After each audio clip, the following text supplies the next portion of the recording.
Well, good morning, ladies and gentlemen, and welcome to what is the 8th Product Conclave, the Nasscom Product Conclave and Expo 2011. All right, so like we start with everything here this morning, let's start with a little bit of energy. Let me try that one more time. Good morning, everybody. Good morning. That's not the Bangalore crowd I'm used to. A little louder, a little more energy, all the way from your heart. Good morning, everybody. Good morning. Well, thank you.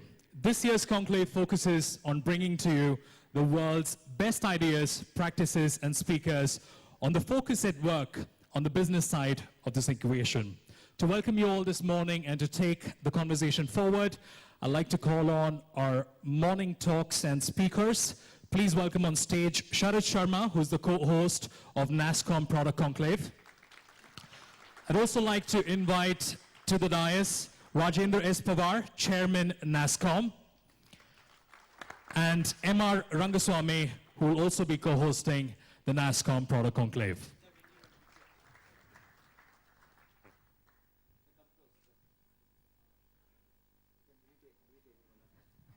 Great, Sharad. Thank you. Thanks. Over to you, Sharad.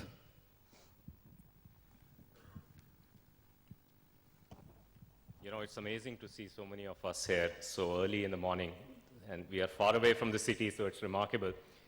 Thank you all for coming here. How many of you are product entrepreneurs? Wow. I'm impressed. How many of you are in the IT services business? All right, so I think many wannabe IT services guys wanting to turn into product entrepreneurs here. You know, let me ask you a few more questions because how many of you are under 35? This is the future of the industry. You know what?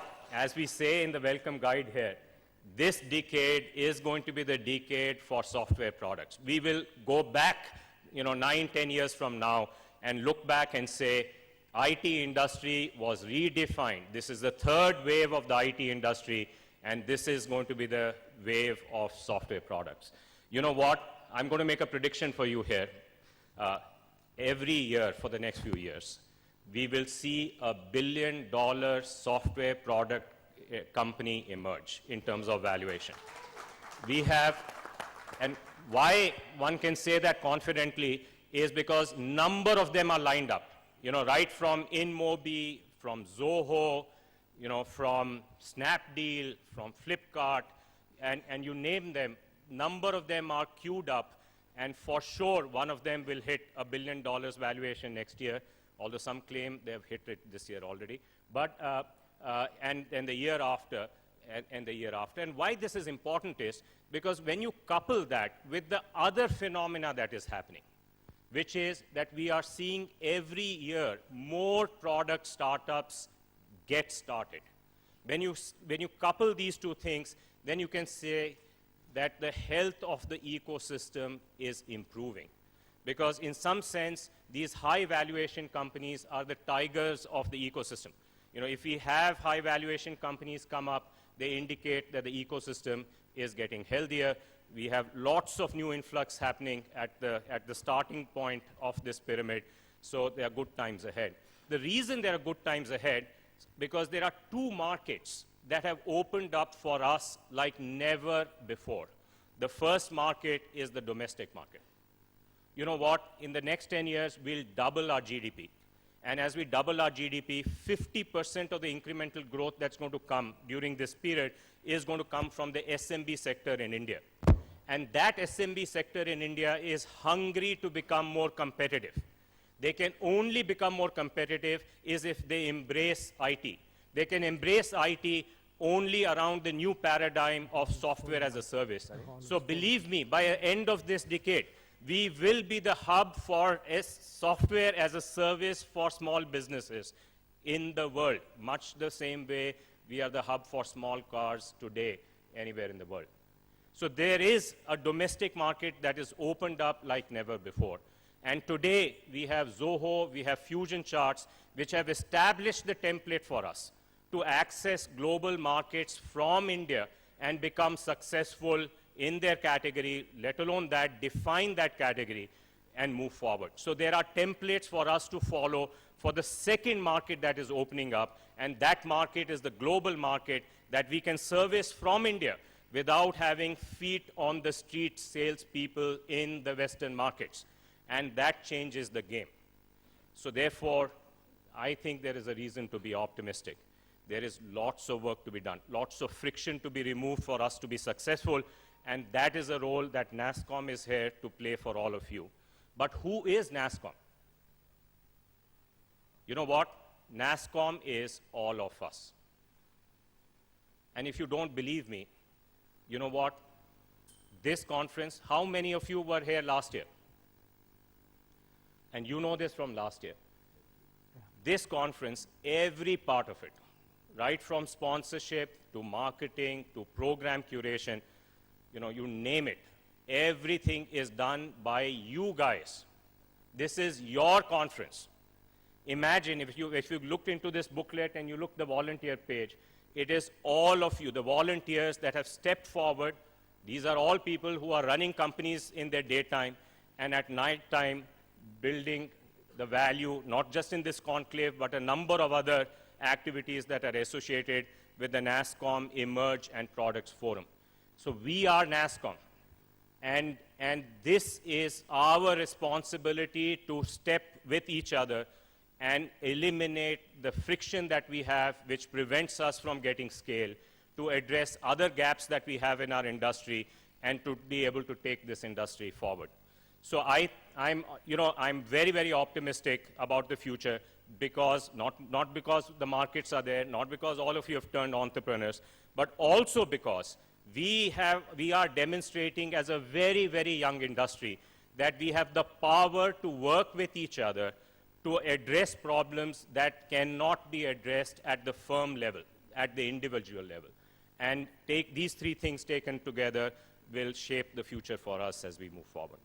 So with that, we have a wonderful conference planned. This wouldn't have been possible without MR, who is the co-host of the conference. He's going to describe to you what we have planned for you. But before we do that, we would like to invite Rajendra Pawar to share his thoughts about Nasscom and its role in this emerging product industry. So Rajendra, over to you.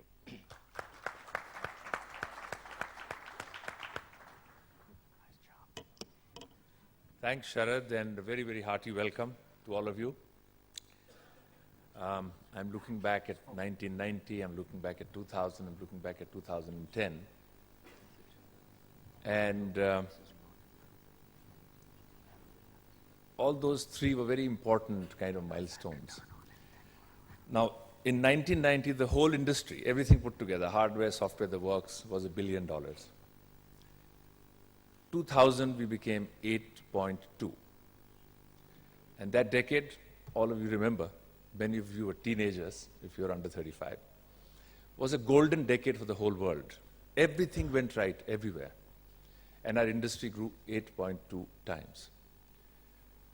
Between 2000 and 2010, most things went wrong in this world. I don't have to recount them. We grew from 82 to 75, which is 9 times in the worst decade. So clearly, we are defying many trends. And in the last decade, it was obviously the services companies, but it was the BPO industry, which grew from less than $1 billion to 14 or 15. Now, both those sectors are growing. There's a lot of headroom. But I think this decade, the big growth will come from all of you who are sitting in this room, and many others who couldn't be here, but we know are part of this very different movement that KK, Sharad, and team have started. Very characteristic of what your industry, what your part of the industry is. Very symptomatic of it. And therefore, I was just saying that we are planning that from whatever number we were, the software industry will take you to 225 billion. If we add everything else, maybe 300 and some billion. But it's not 8 or 9 times. We did a simple projection to say if it was 8 times the first time, 9 times the second time, it should be 10 times the next time, then we should be going to 750 billion. So if the calculations are showing us 350 or 400, my own expectation, if I may say so, is that gap has to come from this young industry, the new face of Nasscom, if you want to call it. So Nasscom has evolved. The issues we were dealing with in 1990 were to do with basic infrastructure like telecom. It was to do with how do we neutralize the huge disadvantages that all entrepreneurs have in this country, and therefore it was about incentives. When we came to 2000, the issue was how do we now start stepping into the shoes of the big firms in the US who hadn't done a great job. And that's what our big companies did in this decade. But what we've seen in this last decade is a completely new phenomena. And look at the attributes of this. One is it's a self-organizing system. It's amazing to see the difference in which Sharad, KK and team and Avinash, everyone knows Avinash, where is he? Yes, Avinash, you should just show your face to everyone. Avinash, it's pretty much an example of an inverted pyramid as an organization structure. That all of you and then few brilliant people giving their time so willingly. I've never seen that kind of outpour. So this is a new phenomena. It's a phenomenon of entrepreneurship. I was speaking with Vinod this morning and I said, if we had to change one thing, what should that be? And he said, how do we get our people to embrace risk more willingly? And with Vivek, my question to him was, what should change? And he said, mentoring. So these two to me are the key words. I'm deeply impressed, I must say this, at the manner in which this team, which is running this event, plus much more. This is just one of the instruments, I may say, which is going to fill that gap of 400 billion in this decade. And so if these are the two things we have to look at. How do people embrace risk more? And Vinod said he will talk much more on that. And how do we create a flood of mentors, which in my view is beginning to happen. We have to do much more. But I would like to just make one point, which is that if the decade of the 90s was the most optimistic decade, then I believe that all those who became teenagers or were teenagers in this decade, and that's most of you, are deeply impacted by that positivism deep down. And I would expect that your risk-taking capacity is significantly higher than those who were teenagers in the 80s or before. And this will show up. To me, this is going to be perhaps, at a fundamental level, a huge point of difference from what people were doing a decade before you people got involved. And those of us who were active in the 70s were dealing with a very different kind of mindset, different kind of environment. So all of you are teenagers of the golden decade, and therefore, in my view, very much more self-confident, very much more positive, and therefore very much more risk-embracing. And so, there's a natural movement here which should support the one area that you were most concerned about. About mentorship, we need to think more deeply, I guess. Already I'm seeing a flood of interest. I've visited 7 or 8 cities as I took over as chairman because I defined 3 priorities. I said one is the small companies, and we keep struggling with small is the right word, product is the right word, but I'm saying startups. Second is IT for India, because I think as we will have been hearing and will hear, is the space, the place where all of you will play your game first is the domestic market. And India's problems of doing innovation at a fraction of the cost that the world can afford is our biggest strength. That is what will make us relevant. That is what will make your ideas propel. It did it for the services industry, it did it for the BPO industry, it will do it in larger measure. But those 2 industries were working on the international market. You have the opportunity, additional opportunity, of working on the domestic market. And with the broadband policy coming in, with mobile being so pervasive, I think you have much more going for you in terms of the readiness of the environment.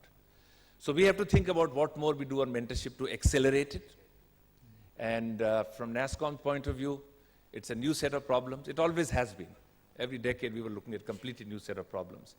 But we're delighted that the way in which our team, which is working on this emerging sub-sector within Nasscom, is really on the ball. They know exactly how to deal with this. They have a lot of new ideas. We have to set some of our old best practices and take the new. So to me, the Nasscom of 2020 would be quite obviously changed enormously by the energy, passion, and the innovation that all of you are doing. So to me, I think the expectation, I can pretty much say that we shouldn't worry about global trends here. Here we have to create the trends. And you guys have a much bigger, probability is the wrong word to use for entrepreneurs, a much bigger role to play to make this happen. So it's an expectation. It's not about projections. It's not about, predictions. It's about what do we want to make happen. And I tend to feel that everything is just perfectly well set. And also the way Sharad, KK, Avinash, and team are leading all of us into this space is truly the right way to do it. So I'm very, very optimistic that we will surprise the world again when we are at 2020 on how we went well beyond everybody's expectations, and all of you will drive that movement. So thanks for being here. Thanks for doing whatever you're doing. And Nasscom, of course, continues to be available in every form and shape to help you realize your dreams. Thank you so much.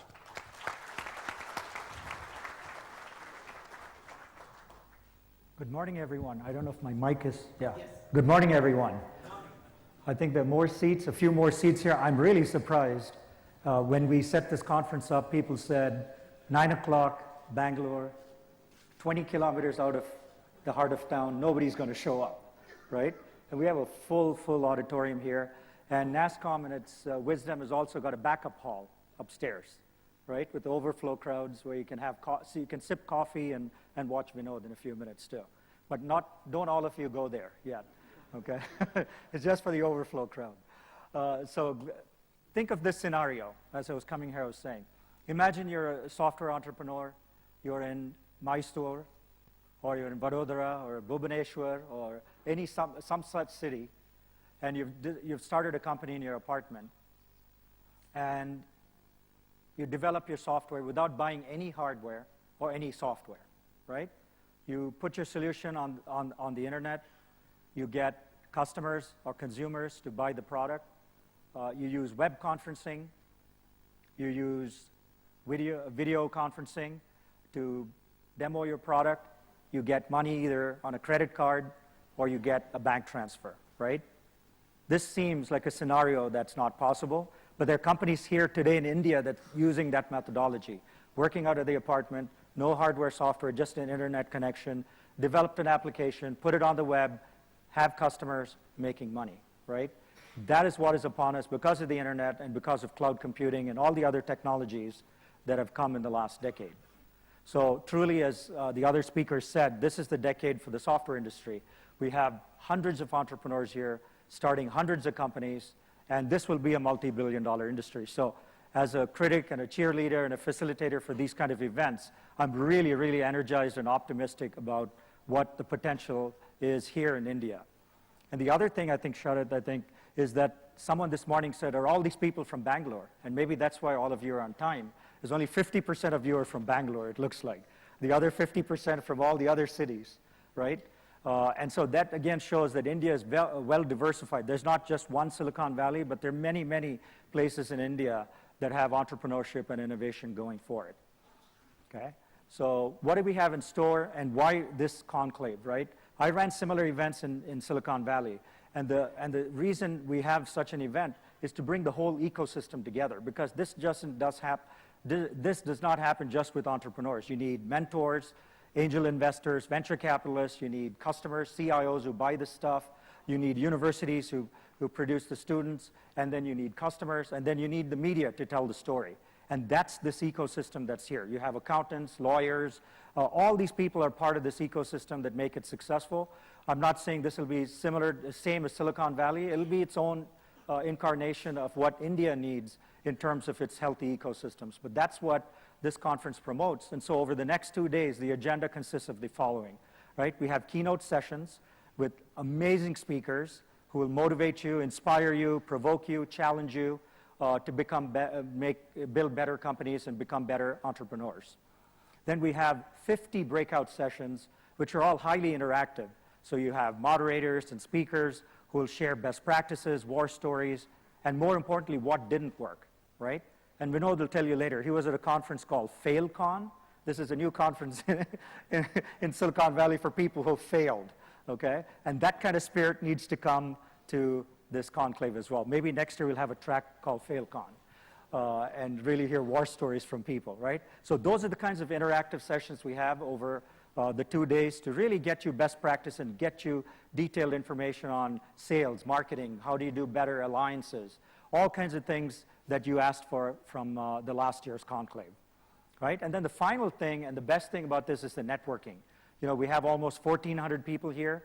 I think this is going to be really important for you. There's lots of times. We have lunches, receptions in the evening, award ceremonies. Gives you a time to really get to know each other and form new relationships and partnerships. Okay, so that's what the 2 days are all about.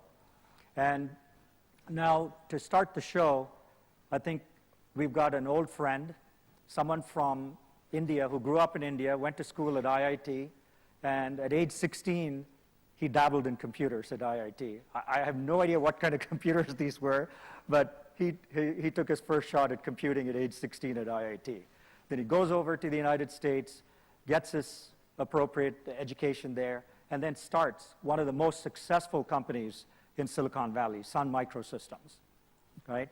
He doesn't rest on his laurels. He then starts the most iconic venture capital firm in the US, Kleiner Perkins, and has a string of hits with that firm.